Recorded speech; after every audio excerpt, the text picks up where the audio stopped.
ನಾಯಕತ್ವದ ಕುರಿತು ಸಿಎಂ ಸಿದ್ದರಾಮಯ್ಯ ಪುತ್ರ ಯತೀಂದ್ರ ಕೊಟ್ಟಿರೋ ಹೇಳಿಕೆ ಈಗ ಸಂಚಲನವನ್ನೇ ಸೃಷ್ಟಿ ಮಾಡಿದೆ.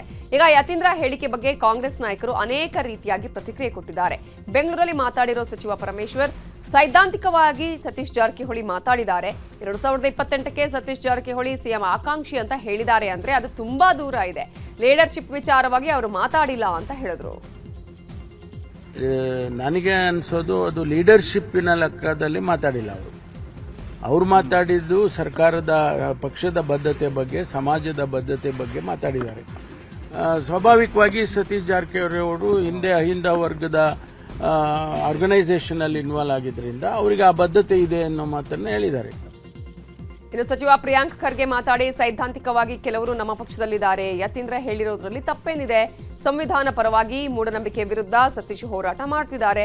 ಐಡಿಯಾಲಜಿಯನ್ನ ಅಧಿಕಾರ ಅನುಭವಿಸಿರೋರೇ ಮುಂದುವರಿಸಬೇಕು, ತತ್ವ ಸಿದ್ಧಾಂತವನ್ನ ನಾವು ಬೆಳೆಸಬೇಕು ಅಂದರು. ಸಚಿವ ಎಂಬಿ ಪಾಟೀಲ್ ಕೂಡ ಸತೀಶ್ ಪರವಾಗಿಯೇ ಮಾತಾಡಿದ್ರು. ಸಾಕಷ್ಟು ಜನ ನಮ್ಮ ಪಾರ್ಟಿನಲ್ಲಿ ಏನು ನಮ್ಮ ಕಾಂಗ್ರೆಸ್ ಐಡಿಯಾಲಜಿನ ಮುಂದುವರ್ಸ್ಕೊಂಡು ಹೋಗ್ತಾ ಇದ್ದಾರೆ.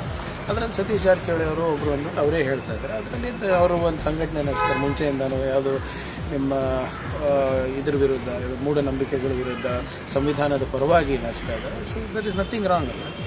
ಸಮಸ್ಯೆ ಏನಿದೆ, ಇವರು ಸೈದ್ಧಾಂತಿಕವಾಗಿ ಬದ್ಧರಿದ್ದಾರೆ.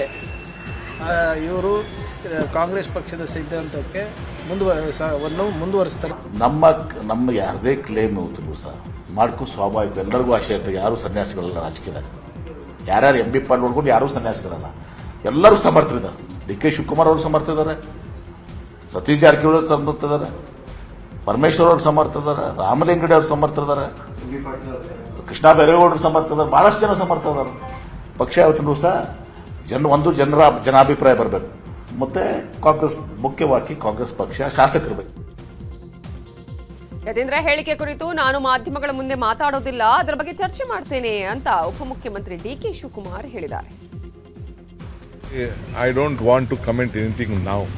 I don't want to be a part of media. I will discuss later at the appropriate time. MLC ಯತೀಂದ್ರಗೆ ಶಾಸಕ ಇಕ್ಬಾಲ್ ಹುಸೇನ್ ಟಾಂಗ್ ಕೊಟ್ಟಿದ್ದಾರೆ. ನೀವು ವಿಧಾನ ಪರಿಷತ್ ಸದಸ್ಯರು, ವಿಧಾನಸಭಾ ಸದಸ್ಯರಲ್ಲ ಅಂತ ಹೇಳಿದ್ದಾರೆ. ಅವರು ದೊಡ್ಡ ಮಟ್ಟದಲ್ಲಿ ಕೂತಿದ್ದಾರೆ. ನೀವು ಈ ರೀತಿ ಹೇಳಿ ಗೊಂದಲ ಮೂಡಿಸಬಾರದು. ಕೆ ಶಿವಕುಮಾರ್ ಸಮರ್ಥ ನಾಯಕರು, ನೀವು ಈ ರೀತಿಯ ಗೊಂದಲದ ಹೇಳಿಕೆ ನೀಡಬಾರದು ಅಂತ ಹೇಳಿದರು. ಗೊಂದಲ ಸೃಷ್ಟಿ ಮಾಡೋದು ಬೇಡ ಅಂಥೇಳಿ ನಾನು ಡಾಕ್ಟರ್ ಯತೀಂದ್ರ ಅವ್ರಿಗೆ ಹೇಳ್ತೀನಿ. ಇಂಥ ಹೇಳಿಕೆಯಿಂದ ಪಕ್ಷದಲ್ಲಿ ಗೊಂದಲಗಳಾಗ್ತವೆ. ಡಿ ಕೆ ಶಿವಕುಮಾರ್ ಸಮರ್ಥಕವಾಗಿ ಪಕ್ಷವನ್ನು ಸಂಘಟನೆ ಮಾಡ್ತಾ ಇದ್ದಾರೆ, ಪಕ್ಷವನ್ನು ಜೊತೆಗೆ ತಗೊಂಡು ಹೋಗ್ತಾ ಇದ್ದಾರೆ. ಒಂದು ಎತ್ತರದ ಮಟ್ಟಿಗೆ ಇವತ್ತು ಆಲೋಚನೆ ಮಾಡಿ ಇವತ್ತು ರಾಜ್ಯದಲ್ಲಿ ಸರ್ಕಾರ ಮುಂದೆನೂ ಕೂಡ 2028ಕ್ಕೂ ಕೂಡ ನಾವು ಸರ್ಕಾರ ರಚನೆ ಮಾಡಬೇಕಂಥೇಳಿ ಇವತ್ತು ಕೆಲಸ ಕಾರ್ಯ ಹಗಲು ಬೆಳಗ್ಗೆ ಕೆಲಸ ಮಾಡ್ತಾ ಇದ್ದಾರೆ. ಯಾರು ಮಾಡಿದ್ರೆ ಚಮತ್ಕಾರ, ಯಾರು ಮಾಡಿದ್ರೆ ಬಲಾತ್ಕಾರ ಅಂತ ನೀವೇ ಕೇಳಬೇಕು. ಆ ರೀತಿ ಸಿಎಂ ಬದಲಾವಣೆ ಕುರಿತು ಯಾರೂ ಮಾತಾಡಬಾರದು ಅಂತ ಹೈಕಮಾಂಡ್ ಹೇಳಿದೆ ಅಂತ ಶಾಸಕ ರಾಘವೇಂದ್ರ ಹಿಟ್ನಾಳ್ ಹೇಳಿದ್ದಾರೆ. ಕೊಪ್ಪಳದಲ್ಲಿ ಮಾತಾಡಿದ ಅವರು, ನಿನ್ನೆ ಯತೀಂದ್ರ ಅವರು ಸಂಘಟನೆಗೆ ಸಮರ್ಥರು ಬೇಕು ಅಂತ ಹೇಳಿದ್ದಾರೆ. ಸಿದ್ದರಾಮಯ್ಯ ಮುಂದುವರಿತಾರೆ ಅಂತ ನಾನು ಅನೇಕ ಬಾರಿ ಹೇಳಿದ್ದಾರೆ ಅಂತ ಹೇಳಿದ್ದೀನಿ ಅಂತ ಹೇಳಿದರು. ಇವತ್ತು ನಿನ್ನೆ ಸ್ಪಷ್ಟನೆ ಕೊಟ್ಟಿದ್ದಾರೆ ಡಾಕ್ಟರ್ ಯತೀಂದ್ರ ಅವರು. ಈಗ ಏನಾಗಿದೆ, ಮುಂದಿನ ದಿನಮಾನಗಳಲ್ಲಿ ಪಕ್ಷದ ಜವಾಬ್ದಾರಿ ಇರ್ತಕ್ಕಂಥವ್ರು, ಕ್ರಿಯಾಶೀಲ ಇರ್ತಕ್ಕಂಥವ್ರು, ಜವಾಬ್ದಾರಿ ತಗೊಳ್ತಕ್ಕಂಥ ಅನೇಕ ನಾಯಕರಿದ್ದಾರೆ ಅಂತಕ್ಕಂಥ ಮಾತು ಕೂಡ ಹೇಳಿದ್ದಾರೆ.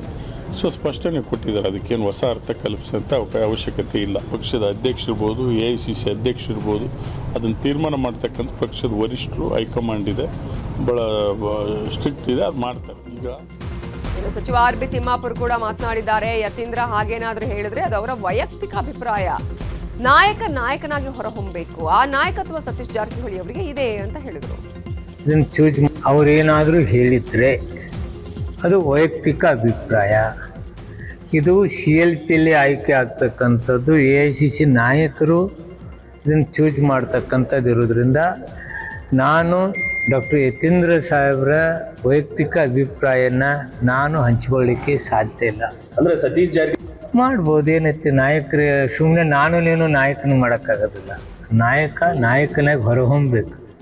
ಆ ನಾಯಕತ್ವ ಸತೀಶ್ ಜಾರಕಿಹೊಳಿ ಇದೆ. ಯಾರು ನಾನು ನೀನು ಹೇಳಿ ಮುಖ್ಯಮಂತ್ರಿ ಆಗು, ನೀವು ಮುಖ್ಯಮಂತ್ರಿ ಆಗು, ನಾನು ಆಗ್ತೇನೆ ಅನ್ನೋದಕ್ಕೆ ಏನಾರ ಬೆಲೆ ಇದೆ? ನಾನು ಹೇಳಿದ್ದೀನಿ, ಒಂದಿಲ್ಲ ಒಂದು ದಿನ ಅವರು ಮುಖ್ಯಮಂತ್ರಿ ಆಗುವ ಸಶಕ್ತ ಶಕ್ತಿ ಅವ್ರಿಗಿದೆ ಅಂತ ಹೇಳಿದ್ದೇನೆ ವಿನ ಇದೇ ಪೀರಿಯಡಲ್ಲಿ ಆಗಿಬಿಡ್ತಾರೆ ಅಂತ ನಾನು. ಇನ್ನು ಯತೀಂದ್ರ ಹೇಳಿಕೆ ಬಗ್ಗೆ ಸಚಿವ ಸತೀಶ್ ನ್ಯೂಸ್ 18ಗೆ ಪ್ರತಿಕ್ರಿಯೆ ಕೊಟ್ಟರು. ಯಾರಾದರೂ ಒಬ್ಬರು ಅಹಿಂದ ನಾಯಕತ್ವ ವಹಿಸಬೇಕು ಅಂತ ಯತೀಂದ್ರ ಹೇಳಿದ್ದಾರೆ ಅಷ್ಟೇ. ಅಹಿಂದ ನಾಯಕತ್ವ ಹಸ್ತಾಂತರ ಮಾಡಲು ಆಗಲ್ಲ. ಬಹಳಷ್ಟು ಜನ ಸಿಎಂ ಸಚಿವರಾದರೂ ಯಾರನ್ನೂ ಅಹಿಂದ ನಾಯಕ ಅಂತ ಒಪ್ಪಿಲ್ಲ. ಅಂತಿಮವಾಗಿ ಹೈಕಮಾಂಡ್ ಈ ಬಗ್ಗೆ ತೀರ್ಮಾನ ಮಾಡಬೇಕು ಅಂತ ಸತೀಶ್ ಜಾರಕಿಹೊಳಿ ಮಾತನಾಡಿದರು. ಕರ್ನಾಟಕದಲ್ಲಿ ಯಾರ್ಯಾರೋ ಒಬ್ರು ಅಹಿಂದ ನಾಯಕ ಬೇಕೇ ಬೇಕು.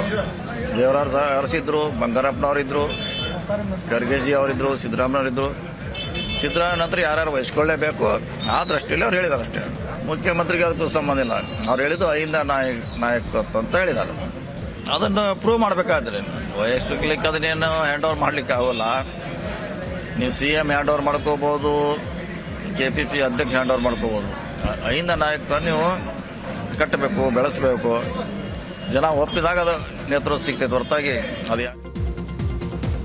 ನವೆಂಬರ್ 9ಕ್ಕೆ ರಾಜ್ಯಕ್ಕೆ ಬರುವಂತೆ ಕಾಂಗ್ರೆಸ್ ವರಿಷ್ಠ ರಾಹುಲ್ ಗಾಂಧಿಗೆ ಡಿಸಿಎಂ ಡಿಕೆ ಶಿವಕುಮಾರ್ ಆಹ್ವಾನ ಕೊಟ್ಟಿದ್ದಾರೆ. ನವೆಂಬರ್ ಕ್ರಾಂತಿ ಅಧಿಕಾರ ಹಂಚಿಕೆ ಸಂಪುಟ ಪುನಾರಚನೆ ಚರ್ಚೆ ಬೆನ್ನಲ್ಲೇ ರಾಹುಲ್ ಗಾಂಧಿಗೆ ಆಹ್ವಾನ ನೀಡಲಾಗಿದೆ. ಕೆಪಿಸಿಸಿಯಿಂದ ನಡೆಯಲಿರುವ ಗಾಂಧಿ ಶತಮಾನೋತ್ಸವ ಕಾರ್ಯಕ್ರಮಕ್ಕೆ ಆಹ್ವಾನ ಕೊಡಲಾಗಿದೆ. ಗೌರಿಬಿದನೂರಿನ ವಿದ್ರಾಶ್ವಥದಲ್ಲಿ ಕಾರ್ಯಕ್ರಮ ನಡೆಯಲಿದೆ. ಆದರೆ ಸದ್ಯ ಬಿಹಾರ ಚುನಾವಣೆಯಲ್ಲಿ ರಾಹುಲ್ ಗಾಂಧಿ ಬ್ಯುಸಿಯಾಗಿರೋ ಹಿನ್ನೆಲೆಯಲ್ಲಿ ಇನ್ನೂ ರಾಹುಲ್ ಗಾಂಧಿ ಗ್ರೀನ್ ಸಿಗ್ನಲ್ ನೀಡಿಲ್ಲ ಎನ್ನಲಾಗಿದೆ. ಸಿಎಂ ಸಿದ್ದರಾಮಯ್ಯ ಅವರ ಮನಸ್ಸಿನ ಮಾತನ್ನ ಯತೀಂದ್ರ ಹೇಳಿದ್ದಾರೆ. ಸತೀಶ್ ಜಾರಕಿಹೊಳಿ ಸಿಎಂ ಆದ್ರೆ ನಮಗೂ ಸಂತೋಷ, ವಾಲ್ಮೀಕಿ ಸಮುದಾಯಕ್ಕೆ ಶಕ್ತಿ ಸಿಗಲಿದೆ ಅಂತ ಮಾಜಿ ಸಚಿವ ಶ್ರೀರಾಮುಲು ಹೇಳಿದ್ದಾರೆ. ಹುಬ್ಬಳ್ಳಿಯಲ್ಲಿ ಮಾತಾಡಿದ ಅವರು ನವೆಂಬರ್ ಕ್ರಾಂತಿ ಬಗ್ಗೆ ಮಾತಾಡಿದ ರಾಜಣ್ಣ ರಾಜೀನಾಮೆ ಕೊಡಬೇಕಾಯಿತು. ಸಿದ್ದರಾಮಯ್ಯ ರಾಜಕೀಯ ಸಂಧ್ಯಾ ಕಾಲದಲ್ಲಿದ್ದಾರೆ ಅಂತ ಹೇಳಿದ್ದಾರೆ. ಇದರ ಅರ್ಥ ಸಿಎಂ ಬದಲಾವಣೆ ಖಚಿತ ಅಂತ ಹೇಳಿದರು. ಯತೀಂದ್ರ ಅವರು ಮಾತಾಡಿದಾರಂದ್ರೆಗಿನ ಅವ್ರ ತಂದೆಯವರು ಈ ರಾಜ್ಯದ ಮುಖ್ಯಮಂತ್ರಿಗಳಂತ ಸಿದ್ದರಾಮಯ್ಯರನ್ನು ಮಾತಾಡಿದಂತೆ. ಯಾಕಂದರೆ ಅವರು ಕ್ಲೂವನ್ನು ಕೊಟ್ಟಿದ್ದಾರೆ.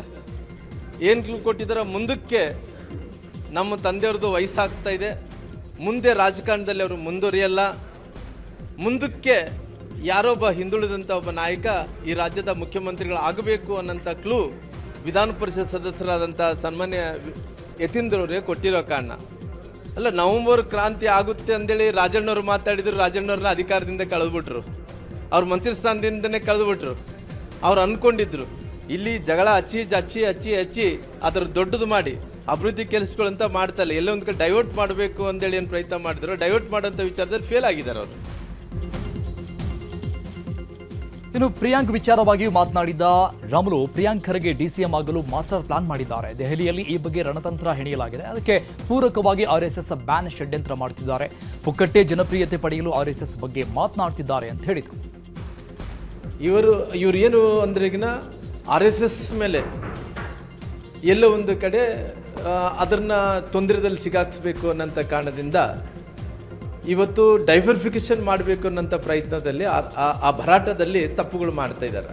ಆದರೆ ಎಲ್ಲೋ ಒಂದು ಕಡೆ ನಾನು ಪಾಪ್ಯುಲಾರಿಟಿ ಆಗಬೇಕು, ಪುಕ್ಕಟಿ ಪಬ್ಲಿಸಿಟಿ ತೊಗೋಬೇಕಂತೇಳಿ ಪ್ರಿಯಾಂಕಾ ಖರ್ಗೆ ಅವ್ರು ಏನು ಮಾಡಿದ್ದಾರೆ, ಎಮರ್ಜೆನ್ಸಿ ಡಿಕ್ಲೇರ್ ಮಾಡಿದ್ದಾರೆ. ಅವರು 1975ರಲ್ಲಿ ಯಾವ ರೀತಿಯಲ್ಲಿ ತುರ್ತು ಪರಿಸ್ಥಿತಿ ಇತ್ತನೋ ಆ ತುರ್ತು ಪರಿಸ್ಥಿತಿಯನ್ನು ನೆನಪು ಮಾಡಿಕೊಡೋಂಥ ಕೆಲಸ ಕಾಂಗ್ರೆಸ್ ಸರ್ಕಾರ ಮಾಡ್ತಾ ಇತ್ತು. ಯಾಕಂದರೆ ಸುಮ್ಮನೆ ಈ ಪುಕ್ಕಟಿ ಪಬ್ಲಿಸಿಟಿಯಿಂದ ದೊಡ್ಡವನಾಗಬೇಕಂದೇಳಿ ಹೋಗಿ ಈ ಒಂದು ಕಡೆ ಅಲ್ಲಿ ಒಳ ಒಪ್ಪಂದ ಪ್ರಕಾರ ಅವರು ಉಪಮುಖ್ಯಮಂತ್ರಿಗಳು ಆಗ್ಬೇಕಂದೇಳಿ ಹೊಂಟಾರ, ಒಂದು ಕಡೆ ಕನ್ಫ್ಯೂಷನ್ಸ್ ಕೂಡ ಕ್ರಿಯೇಟ್ ಮಾಡ್ತಾ ಇತ್ತು. ಈಗ ರಾಜಕೀಯದ ವಿದ್ಯಮಾನಗಳನ್ನ ನೋಡೋಣ. ಪರಮೇಶ್ವರ್ ಕುರಿತಾಗಿ ರಾಜಣ್ಣ ಕೊಟ್ಟ ಹೇಳಿಕೆ ಇದೀಗ ಚರ್ಚೆಗೆ ಕಾರಣ ಆಗಿತ್ತು. ಇದೇ ವಿಚಾರವಾಗಿ ಸಚಿವ ಪರಮೇಶ್ವರ್ ಪ್ರತಿಕ್ರಿಯೆ ಕೊಟ್ಟಿದ್ದಾರೆ. ಅವರು ನನಗೂ ಸಲಹೆ ಕೊಟ್ಟಿದ್ರು. 1984ರಲ್ಲಿ KH ರಂಗನಾಥ್ ಜನರಲ್ ಕ್ಷೇತ್ರದಲ್ಲಿ ನಿಂತು ಗೆದ್ರು, ಮಧುಗಿರಿ ಜನರಲ್ ಆಯಿತು. ಆಗ ನಾನು ಕೊರಟಗೆರೆಗೆ ಬಂದೆ. ಆಗ ರಾಜಣ್ಣ ಎಷ್ಟೇ ಆದರೂ ಮಧುಗಿರಿ ಕ್ಷೇತ್ರವನ್ನ ಕೇಳಿದ್ರು. ಅವರು ಅಲ್ಲಿಂದ ಸ್ಪರ್ಧೆ ಮಾಡಿ ಗೆದ್ದಿದ್ದಾರೆ. ಅವರು ಈಗ ನನಗೆ ಸಲಹೆ ಕೊಟ್ಟಿದ್ದಾರೆ, ಅವರ ಸಲಹೆಯನ್ನ ನಾನು ಪಡಿತೇನೆ ಅಂತ ಪರಮೇಶ್ವರ್ ಹೇಳಿದ್ದಾರೆ. ಬಹಳ ಒಳ್ಳೆ ಸಲಹೆ ಕೊಟ್ಟಿದ್ದಾರೆ. ಯಾಕೆಂದ್ರೆ ಅವರು 84ರಲ್ಲಿ if I remember correctly KH Ranganath ಅವರು ಚಿತ್ರದುರ್ಗದಲ್ಲಿ ಜನರಲ್ ಕಾನ್ಸ್ಟಿಟ್ಯೂನ್ಸಿಯಲ್ಲಿ ನಿಂತರು. ಅವರು ರಿಸರ್ವ್ ಕಾನ್ಸ್ಟಿಟ್ಯೂನ್ಸಿನಲ್ಲಿ ನಿಲ್ಲಬೇಕು ಅನ್ನೋದು ಸ್ವಾಭಾವಿಕವಾಗಿ ಒಬ್ಬ ಶೆಡ್ಯೂಲ್ ಕಾಸ್ಟ್ ಲೀಡರ್ ಆಗಿ. ಆದರೆ ಜನರಲ್ ಕಾನ್ಸ್ಟಿಟ್ಯೂನ್ಸಿನಲ್ಲಿ ನಿಂತು ಪಾರ್ಲಿಮೆಂಟಲ್ಲಿ ಗೆದ್ದರು. ಈಗ ರಾಜಣ್ಣ ಅವರು ಮಧುಗಿರಿ ಕ್ಷೇತ್ರ ಜನರಲ್ ಆಯಿತು. ನಾನೇ 20 ವರ್ಷ ನಾನೇ ಪ್ರತಿನಿಧಿಸ್ತಿದ್ದೆ. ಜನರಲ್ ಆಯಿತು. ನಾನು ಪಕ್ಕದಲ್ಲಿ ರಿಸರ್ವ್ ಕಾನ್ಸ್ಟಿಟ್ಯೂನ್ಸಿಗೆ ಕೊರಟಗೆರೆಗೆ ಬಂದೆ. ರಾಜಣ್ಣ ಅವರು ಅಲ್ಲಿಗೆ ಕೇಳಿದ್ರು, ಮಧುಗಿರಿಗೆ ಜನರಲ್ ಆಯ್ತಲ್ಲ. ಅವರು ST ಸಮುದಾಯ ಆದರೂ ಕೂಡ ಅವರು ಜನರಲಕ್ಕೆ ಕೇಳಿದ್ರು, ಟಿಕೆಟ್ ಕೊಟ್ಟದ್ದು ಪಕ್ಷ, ಗೆದ್ದರು. ಈಗ ನನಗೆ ಅವರು ಸಲಹೆ ಕೊಟ್ಟಿದ್ದಾರೆ, ಅದೇ ಥರ ನೀವು ಮಾಡಿ, ಸೊ ದಟ್ ಇನ್ನೊಂದು ಸೀಟು ಬಂದರೆ ಶೆಡ್ಯೂಲ್ ಕಾಸ್ಟ್ ಸೀಟಿಗೆ ಬಿಟ್ಕೊಟ್ರು, ಅವರು ಗೆದ್ದು ನೀವು ಗೆದ್ದರೆ ಇನ್ನೊಂದು ಶೆಡ್ಯೂಲ್ ಕಾಸ್ಟ್ ಜಾಸ್ತಿ ಆಗುತ್ತೆ ಅಂತ ಉದ್ದೇಶ. RSS ಹೆಸರಲ್ಲಿ ಯಾವುದೇ ಬಿಲ್ಡಿಂಗ್ ಇಲ್ಲ ಎನ್ನುವುದನ್ನೇ ನಾನು ಹೇಳಿದ್ದು. ಅವರು ಅದನ್ನು ಹೇಳ್ತಾ ಇದ್ದಾರೆ. RSS ಕಾರ್ಯಕ್ರಮಕ್ಕೆ ಮಾಡಿದ ಖರ್ಚು ವೆಚ್ಚದ ಬಗ್ಗೆಯೂ ಮಾಹಿತಿ ನೀಡಬೇಕಲ್ವಾ ಅಂತ ಸಚಿವ ಪ್ರಿಯಾಂಕ್ ಖರ್ಗೆ ಹೇಳಿದ್ದಾರೆ. ಬೆಂಗಳೂರಲ್ಲಿ ಮಾತನಾಡಿದ ಅವರು, ನಾನು ದಾಖಲೆ ಕೇಳಿದ್ರೆ ನನ್ನ ಬಗ್ಗೆ ವೈಯಕ್ತಿಕವಾಗಿ ಮಾತಾಡ್ತಾರೆ, ನನ್ನ ಕುಟುಂಬದ ಬಗ್ಗೆ ಮಾತಾಡ್ತಾರೆ. ಬಿಜೆಪಿಯವರು ಭೌತಿಕವಾಗಿ ದಿವಾಳಿಯಾಗಿದ್ದಾರೆ ಅಂದರು. ಇನ್ನು ಇದೇ ವಿಚಾರವಾಗಿ ಸಚಿವ ಪರಮೇಶ್ವರ್ ಕೂಡ ರಿಯಾಕ್ಷನ್ ಕೊಟ್ಟಿದ್ದಾರೆ. ಇದು ರಿಜಿಸ್ಟರ್ಡೇ ಇಲ್ಲ ಸ್ವಾಮಿ, ದುಡ್ಡು ಎಲ್ಲಿಂದ ಬರ್ತಾ ಇದೆ ಅಂತ ಕೇಳ್ತಾ ಇರೋದು, ಹೌದಾ ಇಲ್ಲ? ಈಗ ರಿಜಿಸ್ಟರ್ಡೇ ಇಲ್ಲ ಅಂದರೆ ಬಿಲ್ಡಿಂಗ್ ಅವ್ರ ಹೆಸರಲ್ಲಿ ಇರ್ತದ? ರಿಜಿಸ್ಟರ್ಡೇ ಇಲ್ಲ ಅಂದರೆ ಪರ್ಮಿಷನ್ ಯಾರ ಹೆಸರಲ್ಲಿ ಕೊಡಬೇಕು ನಾವು? ರಿಜಿಸ್ಟರ್ಡೇ ಇಲ್ಲ ಅಂದರೆ ಬ್ಯಾಂಕ್ ಅಕೌಂಟ್ ಇರುತ್ತಾ? ನಮ್ಮ ಪ್ರಶ್ನೆನೂ ಅದೇ ಇಲ್ಲ. ಅವರಿಗೆ ಕಾರ್ಯಕ್ರಮ ನಡೆಸಲಿಕ್ಕೆ ಇದು ಅಂದರೆ ಅಷ್ಟೊಂದು ಜನ ವಾಲಂಟಿಯರ್ ಕೊಡ್ತಾರಾ?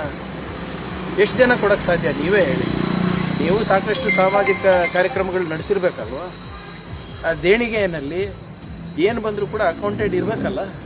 ನಾವು RSS ನೋಂದಾವಣೆ ಮಾಡಿಕೊಳ್ಬೇಕು ಅಂತ ಹೇಳುವ ಕಾನೂನು ಎಲ್ಲಿದೆ ಅಂತ ವಿಪಕ್ಷ ನಾಯಕ ಆರ್ ಅಶೋಕ್ ಪ್ರಶ್ನೆ ಮಾಡಿದ್ದಾರೆ. ಹುಬ್ಬಳ್ಳಿಯಲ್ಲಿ ಮಾತಾಡಿದ ಅವರು, ಯಾವುದಾದ್ರೂ ಸಂಘ ಸಂಸ್ಥೆ ನೋಂದಾವಣೆ ಮಾಡಿಸಲೇಬೇಕು ಅನ್ನುವ ಕಾನೂನು ಏನಾದರೂ ಇದೆಯಾ? ಪ್ರಿಯಾಂಕ್ ಅವರು RSS ಬಗ್ಗೆ ಪ್ರಶ್ನೆ ಮಾಡೋ ಬದಲು ಅವರ ಆದಾಯದ ಮೂಲ ಡಿಕ್ಲೇರ್ ಮಾಡಲಿ. RSS ದೇಶ ಪ್ರೇಮ ಬೆಳೆಸೋ ಸಂಸ್ಥೆ. ಕಾಂಗ್ರೆಸ್ ಪಕ್ಷಕ್ಕೆ ಎಲ್ಲಿಂದ ಹಣ ಬರುತ್ತೆ ಅನ್ನೋದು ಮೊದಲು ಅವರು ಹೇಳಲಿ ಅಂತ ಹೇಳಿದರು. ಲಾಠಿ ನಿಷೇಧಿತ ಅಸ್ತ್ರ ಅಲ್ಲ, ಲಾಠಿ ದೇಶಭಕ್ತರಿಗೆ ಆತ್ಮವಿಶ್ವಾಸ ಮೂಡಿಸುತ್ತೆ. RSS ಲಾಠಿ ಹಿಡಿದ್ರೆ ತಪ್ಪೇನು ಅಂತ CT ರವಿ ಪ್ರಶ್ನೆ ಮಾಡಿದ್ದಾರೆ. ಹುಬ್ಬಳ್ಳಿಯಲ್ಲಿ ಮಾತನಾಡಿದ ಅವರು, ದನ ಕಾಯೋರ ರೀತಿ ಲಾಠಿ ಹಿಡಿತಾರೆ ಅಂತ ಹೇಳಿದ ಹರಿಪ್ರಸಾದ್ಗೆ ತಿರುಗೇಟು ಕೊಟ್ಟಿದ್ದಾರೆ. ಇನ್ನು RSS ಬ್ಯಾನ್ ವಿಚಾರವಾಗಿ ಮಾತನಾಡಿರೋ ಸಂಸದ ತೇಜಸ್ವಿ ಸೂರ್ಯ, RSS ಬ್ಯಾನ್ ಮಾಡೋ ಚರ್ಚೆ ಮಾಡೋದು ಬಿಟ್ಟು ರಾಜ್ಯಕ್ಕೆ ಕಂಪನಿಗಳನ್ನ ತರುವ ಕಡೆ ಪ್ರಯತ್ನ ಮಾಡಲಿ ಅಂತ ಗುಡುಗಿದ್ದಾರೆ. ತೇಜಸ್ವಿ ಸೂರ್ಯರನ್ನ ಅಮಾವಾಸ್ಯೆ ಸೂರ್ಯ ಅಂತ ಸಿಎಂ ಹೇಳಿದ್ರು. ಸಿಎಂ ಹೇಳಿಕೆಗೆ ತಿರುಗೇಟು ನೀಡಿರುವ ತೇಜಸ್ವಿ ಸೂರ್ಯ, ಈ ರೀತಿಯ ವೈಯಕ್ತಿಕ ಟೀಕೆ ಅವರಿಗೆ ಶೋಭೆ ತರಲ್ಲ ಅಂತ ಹೇಳಿದ್ದಾರೆ. ಸಿದ್ದರಾಮಯ್ಯಗೆ ಅಮಾವಾಸ್ಯೆ ಹಾಗೂ ಹುಣ್ಣಿಮೆಗೆ ವ್ಯತ್ಯಾಸ ಗೊತ್ತಿಲ್ಲ ಅನ್ಸುತ್ತೆ. ಅಮಾವಾಸ್ಯೆ ದಿನ ಸೂರ್ಯ ಇರಲ್ಲ ಅಂತ ಕನ್ಫ್ಯೂಸ್ ಆಗಬೇಡಿ. ನಮಗೆ ಅಮಾವಾಸ್ಯೆ ದಿನವೂ ಲಕ್ಷ್ಮೀ ಪೂಜೆ ಇರುತ್ತೆ. ಸೂರ್ಯ ಚಂದ್ರನಿಗೆ ಪೂಜೆ ಮಾಡುವ ವ್ಯತ್ಯಾಸ ತಿಳಿದು ಮಾತಾಡಿ ಅಂತ ಕಿಡಿಕಾರಿದ್ರು. ಚಿತ್ತಾಪುರದಲ್ಲಿ RSS ಪಥಸಂಚಲನ ವಿವಾದ ತೀವ್ರ ಸ್ವರೂಪ ಪಡೆದುಕೊಂಡಿದೆ. ನವೆಂಬರ್ 2ರಂದು ನಾವು ಪಥಸಂಚಲನ ನಡೆಸುತ್ತೇವೆ ಅಂತ RSS ಕೋರ್ಟ್ಗೆ ಹೇಳಿದೆ. ಅನುಮತಿಗಾಗಿ ತಹಶೀಲ್ದಾರ್ಗೆ ಮನವಿ ಪತ್ರ ಕೊಟ್ಟಿದೆ. ಇನ್ನು ನವೆಂಬರ್ 2ರಂದೇ ನಮಗೆ ಪಥಸಂಚಲನಕ್ಕೆ ಅನುಮತಿ ಕೊಡಬೇಕು ಅಂತ ಹೇಳಿ ಮತ್ತೆರಡು ಸಂಘಟನೆಗಳು ಮನವಿ ಮಾಡಿದೆ. ಇಂಡಿಯನ್ ಕ್ರಿಶ್ಚಿಯನ್ ವೆಲ್ಫೇರ್ ಅಸೋಸಿಯೇಷನ್ ಹಾಗೆಯೇ ರಾಜ್ಯ ರೈತ ಸಂಘ, ಅದೇ ರೀತಿಯಾಗಿ ಹಸಿರು ಸೇನೆ ಈಗಾಗಲೇ ತಹಶೀಲ್ದಾರ್ಗೆ ಅರ್ಜಿಯನ್ನು ಸಲ್ಲಿಸಿದೆ. ಒಟ್ನಲ್ಲಿ ನಾಳೆಯ ಹೈಕೋರ್ಟ್ ವಿಚಾರಣೆಯತ್ತ ಎಲ್ಲರ ಚಿತ್ತ ನೆಟ್ಟಿದೆ. ಈಗ ಕ್ರೈಮ್ ಸುದ್ದಿಗಳನ್ನು ನೋಡೋಣ. ಸಿಎಂ ತವರಲ್ಲಿ ಭ್ರೂಣ ಹತ್ಯೆ ಕುಕೃತ್ಯ ನಡೆದಿದೆ. ಮೈಸೂರು ತಾಲೂಕಿನ ಹನಗನಹಳ್ಳಿಯಲ್ಲಿ ಘಟನೆ ನಡೆದಿರುವಂಥದ್ದು. ಆರೋಗ್ಯ ಇಲಾಖೆ ಹಾಗೂ ಪೊಲೀಸರ ಜಂಟಿ ಕಾರ್ಯಾಚರಣೆ ನಡೆಸಿ ಭ್ರೂಣ ಹತ್ಯೆ ಮಾಡ್ತಾ ಇದ್ದವರನ್ನ ಅರೆಸ್ಟ್ ಮಾಡಲಾಗಿದೆ. ಐಷಾರಾಮಿ ಮನೆಯನ್ನೇ ಭ್ರೂಣ ಹತ್ಯೆ ಅಡ್ಡಿಯಾಗಿ ಮಾಡಿಕೊಂಡಿದ್ರು. ಖಚಿತ ಮಾಹಿತಿ ಮೇರೆಗೆ ದಾಳಿ ಮಾಡಿದ ಅಧಿಕಾರಿಗಳು ಕೃತ್ಯಕ್ಕೆ ಬಳಸಿದ್ದ ಪರಿಕರಗಳ ಸಮೇತ ವಶಕ್ಕೆ ಪಡೆದಿದ್ದು. ಬನ್ನೂರಿನ SK ಆಸ್ಪತ್ರೆ ಮಾಲಕಿ ಶ್ಯಾಮಲಾ, ಬೇರಿಯಾ ಮೂಲದ ಶಿವಕುಮಾರ್, ಡಿ ಸಾಲುಂಡಿ ಗ್ರಾಮದ ಹರೀಶ್ ಅನ್ನೋರನ್ನ ವಶಕ್ಕೆ ಪಡೆದಿದ್ದಾರೆ. ಬೆಂಗಳೂರಲ್ಲಿ ಲವ್ ಜಿಹಾದ್ ಪ್ರಕರಣವೊಂದು ಬೆಳಕಿಗೆ ಬಂದಿದೆ. ಮದುವೆಯಾಗೋದಾಗಿ ನಂಬಿಸಿ ಹಿಂದೂ ಯುವತಿಗೆ ಮುಸ್ಲಿಂ ಯುವಕನೊಬ್ಬ ಮೋಸ ಮಾಡಿದಾನಂತೆ. ಸಂತ್ರಸ್ತೆ ಈಗ ಕಂಗಾಲಾಗಿದ್ದು HSR ಲೇಔಟ್ ಠಾಣೆಯಲ್ಲಿ ದೂರು ಕೊಟ್ಟಿದ್ದಾರೆ. ಸಂತ್ರಸ್ತೆಗೆ ಇನ್ಸ್ಟಾ ಮೂಲಕ ಯುವಕ ಮೊಹಮ್ಮದ್ ಇಶಾಕ್ ಪರಿಚಯ ಆಗಿದ್ದ. 2024 ಅಕ್ಟೋಬರ್ 17ರಂದು ಪರಿಚಯವಾಗಿದ್ದ ಇಶಾಕ್ ಯುವತಿಗೆ ಪ್ರೀತಿ ಪ್ರೇಮದ ಮೆಸೇಜ್ ಮಾಡ್ತಿದ್ದಂತೆ.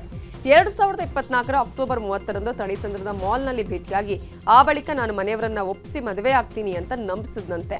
ಅಂದೇ ದಾಸರಹಳ್ಳಿಯಲ್ಲಿ ರೂಮ್ ಮಾಡಿ ಪದೇ ಪದೇ ಲೈಂಗಿಕ ಕ್ರಿಯೆ ನಡೆಸಿದ್ದ. ಆ ಬಳಿಕ 2025 ಸೆಪ್ಟೆಂಬರ್ 14ರಂದು ಮುಸ್ಲಿಂ ಯುವತಿ ಜೊತೆ ಇಶಾಕ್ ಎಂಗೇಜ್ಮೆಂಟ್ ಮಾಡಿಕೊಂಡಿದ್ದಾನೆ. ಇದನ್ನು ಪ್ರಶ್ನೆ ಮಾಡಿದ್ದಕ್ಕೆ ಕೊಲೆ ಬೆದರಿಕೆ ಹಾಕಿದ್ದಾನೆ ಅಂತ ನೊಂದ ಯುವತಿ ದೂರು ಕೊಟ್ಟಿದ್ದಾಳೆ. ಬೆಂಗಳೂರಲ್ಲಿ ನಡೆದ ಡಾಕ್ಟರ್ ಕೃತಿಕಾ ಕೊಲೆ ಪ್ರಕರಣದ ತನಿಖೆಯಲ್ಲಿ ಸ್ಫೋಟಕ ಮಾಹಿತಿ ಬಯಲಾಗಿದೆ. ಕೊನೆಗೂ ಪೊಲೀಸರ ಮುಂದೆ ಆರೋಪಿ ಡಾಕ್ಟರ್ ಮಹೇಂದ್ರ ತಪ್ಪೊಪ್ಪಿಕೊಂಡಿದ್ದಾನಂತೆ. ಕೃತಿಕಾಳನ್ನ ಕೊಂದಿದ್ದು ತಾನೇ ಅಂತ ಪೊಲೀಸರ ಮುಂದೆ ಆರೋಪಿ ಮಹೇಂದ್ರ ರೆಡ್ಡಿ ಒಪ್ಪಿಕೊಂಡಿದ್ದಾನಂತೆ. ಕೃತಿಕಾ ಆರೋಗ್ಯ ಸಮಸ್ಯೆಯಿಂದ ಬೇಸತ್ತ ಪತಿ ಮಹೇಂದ್ರ ಈ ಕೃತ್ಯವೆಸಗಿದ್ದಾನಂತೆ. ಡಿವೋರ್ಸ್ ನೀಡಿದ್ರೆ ತನಗೆ ಏನೂ ಸಿಗಲ್ಲ, ಹೀಗಾಗಿ ಆಕೆಯ ಹೆಲ್ತ್ ಇಶ್ಯೂ ಮುಂದಿಟ್ಟುಕೊಂಡು ನ್ಯಾಚುರಲ್ ಡೆತ್ ಅನ್ನುವಂತೆ ಬಿಂಬಿಸುವಂತೆ ಪ್ಲಾನ್ ಮಾಡಿ ಕೊಲೆ ಮಾಡಿದ್ದಂತೆ. ಇನ್ನು ಆರೋಪಿ ಮಹೇಂದ್ರಗೆ 14 ದಿನಗಳ ಕಾಲ ನ್ಯಾಯಾಂಗ ಬಂಧನ ವಿಧಿಸಲಾಗಿದೆ. ಈಗ ರಾಜ್ಯದ ವಿದ್ಯಮಾನಗಳನ್ನು ನೋಡೋಣ. ರಾಜ್ಯದ ಎಸ್ಸಿ ಎಸ್ಟಿ ಹಾಸ್ಟೆಲ್ಗಳಲ್ಲಿ ಹಾಸಿಗೆ, ದಿಂಬು ಕೊರತೆ ಹಾಗೂ ಮೂಲಸೌಕರ್ಯ ಕೊರತೆ ಬಗ್ಗೆ ನ್ಯೂಸ್ 18 ಅಭಿಯಾನ ಮಾಡ್ತಾ ಇದೆ. ಈ ಕುರಿತು ಸಮಾಜ ಕಲ್ಯಾಣ ಇಲಾಖೆ ಸಚಿವ ಎಚ್ ಸಿ ಮಹದೇವಪ್ಪ ಪ್ರತಿಕ್ರಿಯಿಸಿದ್ದಾರೆ. ನ್ಯೂಸ್ 18 ಅಭಿಯಾನ ಮಾಡ್ತಿರೋದಕ್ಕೆ ಸಂತೋಷ. ವಸ್ತುಸ್ಥಿತಿಯ ವರದಿ ಕೊಟ್ಟರೆ ಅದರ ಪ್ರಕಾರವೇ ಕ್ರಮ ಕೈಗೊಳ್ತೇವೆ. ಹೊಸದಾಗಿ 40 ರಿಂದ 50 ಹಾಸ್ಟೆಲ್ ಆರಂಭ ಮಾಡಿದ್ದೇವೆ. ಸ್ವಂತ ಕಟ್ಟಡದಲ್ಲಿ ಹಾಸ್ಟೆಲ್ ಇರಬೇಕು ಅನ್ನುವ ನಿರ್ಣಯ ಮಾಡಿದ್ದೇವೆ. ಹಾಸಿಗೆ, ದಿಂಬಿನ ಕೊರತೆ 8 ಕಡೆ ಇದೆ. ವ್ಯವಸ್ಥೆ ಸರಿಪಡಿಸಲು ಜಿಲ್ಲಾಧಿಕಾರಿಗಳಿಗೆ ಸೂಚಿಸಿದ್ದೇನೆ ಅಂತ ಹೇಳಿದ್ದಾರೆ. ಉಪಮುಖ್ಯಮಂತ್ರಿ ಡಿಕೆ ಶಿವಕುಮಾರ್ ಮತ್ತೆ ಬೆಂಗಳೂರು ನಗರದಲ್ಲಿ ರೌಂಡ್ಸ್ ಆರಂಭಿಸಿದ್ದಾರೆ. ಜಿಬಿಎ ವ್ಯಾಪ್ತಿಗೆ ಪ್ರದೇಶಗಳನ್ನು ಸೇರಿಸುವ ಸಂಬಂಧ ಬೆಂಗಳೂರು ದಕ್ಷಿಣದ ಹಲವು ಪ್ರದೇಶಕ್ಕೆ ಭೇಟಿ ನೀಡುತ್ತಿದ್ದಾರೆ. ಮೊದಲಿಗೆ ಬನ್ನೇರುಘಟ್ಟ ರಸ್ತೆಯ ಕೋಳಿ ಫಾರ್ಮ್ ಗೇಟ್ ಭೇಟಿ ನೀಡಿದರು. ಈ ವೇಳೆ ಆನೇಕಲ್ ಶಾಸಕ ಬಿ ಶಿವಣ್ಣ ಹಾರ, ಶಾಲು ಹೊದಿಸಿ ಸನ್ಮಾನ ಮಾಡಿದರು. ಇದಾದ ಬಳಿಕ ಜಿಗಣಿ ಡಬಲ್ ರೋಡ್ ಬಳಿ ಪಟಾಕಿ ಸಿಡಿಸಿ ಅಭಿಮಾನಿಗಳು ಡಿಕೆಶಿಗೆ ಸ್ವಾಗತ ಮಾಡಿದರು. ಜಿಗಣಿ ಬಳಿಕ ಬೊಮ್ಮಸಂದ್ರಕ್ಕೆ ಭೇಟಿ ಕೊಟ್ಟು ಡೆಲ್ಟಾ ಎಲೆಕ್ಟ್ರಾನಿಕ್ಸ್ ಸರ್ಕಲ್ ವೀಕ್ಷಣೆ ಮಾಡಿದರು. ಧರ್ಮಸ್ಥಳದಲ್ಲಿ ಶವಗಳನ್ನು ಹೂತಿಟ್ಟ ಪ್ರಕರಣಕ್ಕೆ ಸಂಬಂಧಪಟ್ಟಂಗೆ ಎಸ್ಐಟಿ ತನಿಖೆ ಮಾಡ್ತಾ ಇದೆ. ಎಸ್ಐಟಿ ತನಿಖೆ ಸಂಪೂರ್ಣವಾಗಿ ನಡೆದಿದೆ. ಮುಂದಿನ ವಾರದಲ್ಲಿ ವರದಿ ಸಲ್ಲಿಕೆಗೆ ಸಿದ್ಧತೆ ಮಾಡಲಾಗಿದೆ. ನ್ಯಾಯಾಲಯಕ್ಕೆ ರಿಪೋರ್ಟ್ ಸಲ್ಲಿಸಲು ಸಿದ್ಧತೆ ಮಾಡಿಕೊಳ್ಳಲಾಗಿದ್ದು, ಈ ಬಗ್ಗೆ ಎಸ್ಐಟಿಗೆ ಸರ್ಕಾರ ಕೂಡ ಸೂಚನೆ ಕೊಟ್ಟಿದೆಯಂತೆ. ಮೆಕ್ಕೆಜೋಳಕ್ಕೆ ಖರೀದಿ ಕೇಂದ್ರ ಸ್ಥಾಪನೆಗೆ ಆಗ್ರಹಿಸಿ ಚಿತ್ರದುರ್ಗದಲ್ಲಿ ರೈತರು ಪ್ರತಿಭಟನೆ ಮಾಡಿದ್ದಾರೆ. ಸರ್ಕಾರ ಮೆಕ್ಕೆಜೋಳಕ್ಕೆ 2390 ರೂಪಾಯಿ ಬೆಂಬಲ ಬೆಲೆ ಘೋಷಣೆ ಮಾಡಿದೆ. ಆದರೂ ಖಾಸಗಿ ಅವರಿಂದ ಕಡಿಮೆ ಬೆಲೆಗೆ ಮೆಕ್ಕೆಜೋಳ ಖರೀದಿ ಮಾಡಲಾಗುತ್ತಿದ್ದು, ಬೆಂಬಲ ಬೆಲೆ ಘೋಷಿಸಿದಂತೆ ಸರ್ಕಾರ ಖರೀದಿ ಕೇಂದ್ರ ಪ್ರಾರಂಭಿಸಲಿ ಅಂತ ಕರ್ನಾಟಕ ರಾಜ್ಯ ರೈತ ಸಂಘ ಹಸಿರು ಸೇನೆಯಿಂದ ಪ್ರತಿಭಟನೆ ನಡೆಸಲಾಯಿತು. ಮಳೆಗೆ ಹಾಳಾದ ಬೆಳೆಗಳಿಗೆ ಸೂಕ್ತ ಪರಿಹಾರ ಕೊಡಬೇಕು ಅಂತ ಚಿತ್ರದುರ್ಗ ಡಿಸಿ ಮೂಲಕ ಸರ್ಕಾರಕ್ಕೆ ಮನವಿ ಸಲ್ಲಿಸಲಾಯಿತು. ಮೈಸೂರು ಜಿಲ್ಲೆಯ ನಂಜನಗೂಡು ತಾಲೂಕಿನ ಕಾರ್ಯ ಗ್ರಾಮದಲ್ಲಿ ಶ್ರೀ ಸಿದ್ದೇಶ್ವರ ಸ್ವಾಮಿ ರಥೋತ್ಸವ ವೇಳೆ ಅವಘಡವೊಂದು ನಡೆದಿದೆ. ರಥೋತ್ಸವದ ಆರಂಭದಲ್ಲಿ ರಥದ ದಟ್ಟ ಮುರಿದಿದೆ.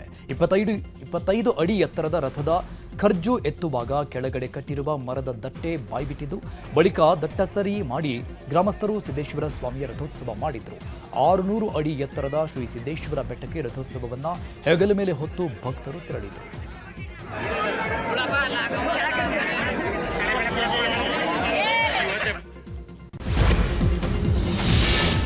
ವರ್ಷಕ್ಕೊಮ್ಮೆ ನಡೆಯುವ ಹಾಸನಾಂಬ ಉತ್ಸವಕ್ಕೆ ವಿದ್ಯುಕ್ತವಾಗಿ ತೆರೆ ಬಿದ್ದಿದೆ. ಈ ಬಾರಿ ಒಟ್ಟು 15 ದಿನಗಳ ಕಾಲ ತೆರೆದಿದ್ದ ದೇಗುಲ ಇವತ್ತು ಅಧಿಕೃತವಾಗಿ ಮುಚ್ಚಲಾಯಿತು. ಮಧ್ಯಾಹ್ನ 1 ಗಂಟೆ 6 ನಿಮಿಷಕ್ಕೆ ಶಾಸ್ತ್ರೋಕ್ತವಾಗಿ ದೇಗುಲವನ್ನು ಬಂದ್ ಮಾಡಲಾಗಿದೆ. ಇನ್ನು ಜಿಲ್ಲಾ ಉಸ್ತುವಾರಿ ಸಚಿವ ಕೃಷ್ಣ ಬೈರೇಗೌಡ, ಶಾಸಕ ಶಿವಲಿಂಗೇಗೌಡ, ಸ್ವರೂಪ್ ಪ್ರಕಾಶ್, ಸಿಮೆಂಟ್ ಮಂಜು ಸೇರಿದಂತೆ ಅನೇಕರು ಈ ಸಂದರ್ಭದಲ್ಲಿ ಭಾಗಿಯಾಗಿದ್ದರು.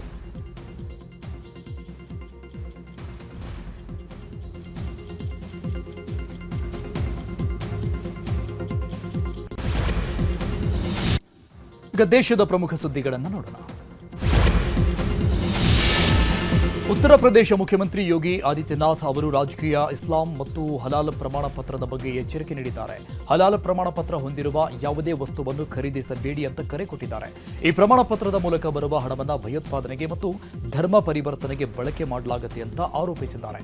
ಕಾಂಗ್ರೆಸ್ ಇದನ್ನ ಚುನಾವಣಾ ಗಿಮಿಕ್ ಅಂತ ಟೀಕಿಸಿದೆ. ಬಿಹಾರದಲ್ಲಿ ವಿಧಾನಸಭಾ ಚುನಾವಣೆ ರಂಗೇರ್ತಾ ಇದೆ. ಮಹಾಗಠಬಂಧನದಲ್ಲಿ ಎದ್ದಿದ್ದ ಸಿಎಂ ಅಭ್ಯರ್ಥಿ ಗೊಂದಲಕ್ಕೆ ಕೊನೆಗೂ ತೆರೆ ಬಿದ್ದಿದೆ. ಆರ್ಜೆಡಿ ನಾಯಕ ತೇಜಸ್ವಿ ಯಾದವ್ ಬಿಹಾರದ ಸಿಎಂ ಅಭ್ಯರ್ಥಿ ಅಂತ ಇವತ್ತು ಅಧಿಕೃತವಾಗಿ ಘೋಷಣೆ ಮಾಡಲಾಗಿದೆ. ಇವತ್ತು ಪಾಟ್ನಾದಲ್ಲಿ ನಡೆದಂತಹ ಮಹಾಗಠಬಂಧನದ ಮಿತ್ರ ಪಕ್ಷಗಳ ಜಂಟಿ ಸುದ್ದಿಗೋಷ್ಠಿಯಲ್ಲಿ ಕಾಂಗ್ರೆಸ್ನ ಹಿರಿಯ ನಾಯಕ ಅಶೋಕ್ ಗೆಹ್ಲೋಟ್ ಘೋಷಣೆ ಮಾಡಿದ್ದಾರೆ. ಮುಂಬೈನ ಜೆಎಂಎಸ್ ಬಿಸಿನೆಸ್ ಸೆಂಟರ್ನಲ್ಲಿ ಅಗ್ನಿ ಅವಘಡ ಸಂಭವಿಸಿದೆ. ಜೋಗೇಶ್ವರಿ ಪ್ರದೇಶದಲ್ಲಿರುವ ಕಟ್ಟಡದ ಟಾಪ್ ಫ್ಲೋರ್ನಲ್ಲಿ ಘಟನೆ ನಡೆದಿದೆ. ಕೂಡಲೇ ಸ್ಥಳಕ್ಕೆ ಆಗಮಿಸಿದ ಅಗ್ನಿಶಾಮಕ ದಳದ ಸಿಬ್ಬಂದಿ ಬೆಂಕಿ ನಂದಿಸಲು ಪ್ರಯತ್ನಿಸುತ್ತಿದ್ದಾರೆ. ಇನ್ನು ಕಟ್ಟಡದ ಟಾಪ್ ಫ್ಲೋರ್ನಲ್ಲಿ ಸಿಲುಕಿದ್ದವರನ್ನ ಅಗ್ನಿಶಾಮಕ ದಳದ ಸಿಬ್ಬಂದಿ ರಕ್ಷಣೆ ಮಾಡುತ್ತಿದ್ದಾರೆ.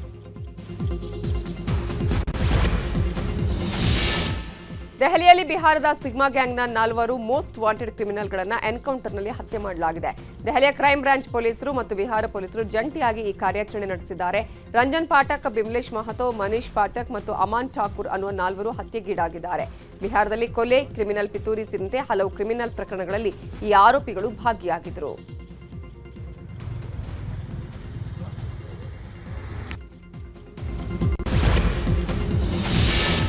ರಾಜಧಾನಿ ದೆಹಲಿಯಲ್ಲಿ ಮಾಲಿನ್ಯದ ಮಟ್ಟವು ಕಳೆದ 4 ವರ್ಷಗಳಲ್ಲಿಯೇ ದಾಖಲೆಗಳನ್ನು ಮುರಿದಿದೆ. ದೀಪಾವಳಿಯ ನಂತರ ಗಾಳಿಯ ಗುಣಮಟ್ಟವು ತೀರಾ ಕೆಳಮಟ್ಟಕ್ಕೆ ಕುಸಿದಿದ್ದು ಉಸಿರಾಟಕ್ಕೂ ಕಷ್ಟವಾಗ್ತಾ ಇದೆ. ವಾಯು ಮಾಲಿನ್ಯ ಮಟ್ಟವನ್ನು ಕಡಿಮೆ ಮಾಡಲು ದೆಹಲಿ ಸರ್ಕಾರ ಈಗ ಕೃತಕ ಮಳೆಯನ್ನು ಸುರಿಸಲು ಸಿದ್ಧತೆ ಮಾಡಿಕೊಳ್ತಾ ಇದೆ. ಮೋಡ ಬಿತ್ತನೆ ಮಾಡಿ ಕೃತಕ ಮಳೆ ಸುರಿಸಲು ಯೋಜನೆ ರೂಪಿಸಲಾಗಿದೆ. ಅಸ್ಸಾಂನ ಕೊಕ್ರಾಜಾರ್ ಜಿಲ್ಲೆಯಲ್ಲಿ ಇವತ್ತು ಬೆಳಗಿನ ಜಾವ ರೈಲ್ವೆ ಹಳಿಯಲ್ಲಿ ಐಇಡಿ ಸ್ಫೋಟ ಸಂಭವಿಸಿದೆ. ಬಾಂಬ್ ಸ್ಫೋಟದಲ್ಲಿ 3 ಅಡಿ ಉದ್ದದ ರೈಲ್ವೆ ಹಳಿ ಹಾನಿಯಾಗಿದ್ದು ಅಸ್ಸಾಂ ಮತ್ತು ಉತ್ತರ ಬಂಗಾಳ ನಡುವಿನ ರೈಲು ಸೇವೆಗಳು ಅಸ್ತವ್ಯಸ್ತಗೊಂಡಿವೆ. ಕೊಕ್ರಾಜಾರ್ ರೈಲು ನಿಲ್ದಾಣದಿಂದ 5 ಕಿಲೋಮೀಟರ್ ದೂರದಲ್ಲಿ ಈ ಸ್ಫೋಟ ಸಂಭವಿಸಿದೆ. ರೈಲ್ವೆ ಪೊಲೀಸರು ತನಿಖೆ ಆರಂಭಿಸಿದ್ದಾರೆ.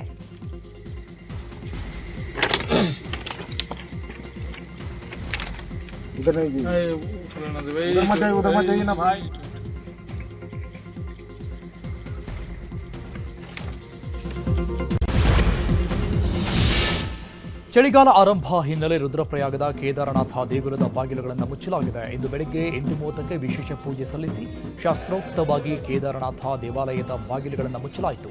ಈ ಸಂದರ್ಭದಲ್ಲಿ ಮುಖ್ಯಮಂತ್ರಿ ಪುಷ್ಕರ್ ಸಿಂಗ್ ಧಾಮಿ ಸೇರಿದಂತೆ ಹಲವರು ಇದ್ದರು. ಈ ವರ್ಷ ಕೇದಾರನಾಥ ಯಾತ್ರೆಯ ಸಮಯದಲ್ಲಿ 17.39 ಲಕ್ಷ ಭಕ್ತರು ಕೇದಾರನಾಥಕ್ಕೆ ಭೇಟಿ ನೀಡಿದ್ದಾರೆ.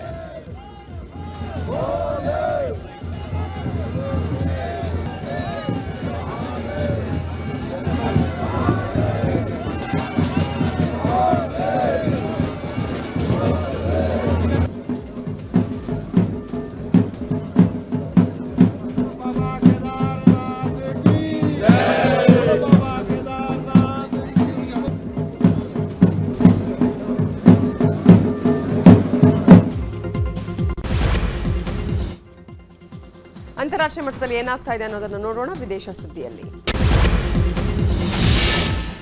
ಉಕ್ರೇನ್ ಯುದ್ಧದ ವಿಚಾರದಲ್ಲಿ ರಷ್ಯಾ ಅಧ್ಯಕ್ಷ ವ್ಲಾಡಿಮಿರ್ ಪುಟಿನ್ ಬಗ್ಗೆ ಅಮೆರಿಕ ತೀವ್ರ ಅಸಮಾಧಾನ ವ್ಯಕ್ತಪಡಿಸಿತ್ತು. ಇದರ ಬೆನ್ನಲ್ಲೇ ರಷ್ಯಾದ 2 ಅತಿ ದೊಡ್ಡ ತೈಲ ಕಂಪನಿಗಳ ಮೇಲೆ ಅಧ್ಯಕ್ಷ ಡೊನಾಲ್ಡ್ ಟ್ರಂಪ್ ಕಠಿಣ ನಿರ್ಬಂಧಗಳನ್ನು ವಿಧಿಸಿದ್ದಾರೆ. ಯುದ್ಧಕ್ಕೆ ಹಣಕಾಸು ಒದಗಿಸ್ತಾ ಇರುವ ರಷ್ಯಾದ 2 ಅತಿ ದೊಡ್ಡ ತೈಲ ಕಂಪನಿಗಳಾದ ರಾಸ್ನೆಫ್ಟ್ ಹಾಗೆಯೇ ಲುಕಾಯಿಲ್ ಮೇಲೆ ನಿರ್ಬಂಧ ಹೇರಲಾಗಿದೆ ಅಂತ ಅಮೆರಿಕ ತಿಳಿಸಿದೆ.